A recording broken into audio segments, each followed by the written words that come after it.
নমস্কাৰ, মোৰ চেনেললৈ আপোনালোকক স্বাগতম। আজি লৈ আহিছোঁ 11টা মহৎলোকৰ বাণী।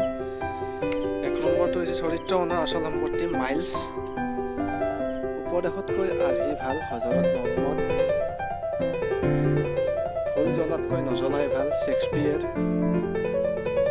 নেতাৰ ভুলত দেশ ধ্বংস হয় ইন্দিৰা গান্ধী। শিক্ষা হৈছে সঞ্জীৱানী অমৃত জাকিৰ হুছেইন। ভাগ্যক বিশ্বাস কৰিবা বিশ্বাস কৰিবা তোমাৰ শক্তিক। শিক্ষা কৰাৰ কথা কেতিয়াও মনলৈ নানিবা মহাত্মা গান্ধী। মৰমেহে মৰম জন্ম দিয়ে চব স্কলচ। পাপক ঘীন কৰিবা কিন্তু পাপিক নহয় যীশুখ্ৰীষ্ট। কৰ্মই উপাসনা হাঁহিয়েই জীৱন বিষ্ণু প্ৰসাদ ৰাভা। জীৱ হত্যা মহাপাপ শ্ৰীমন্ত শংকৰদেৱ।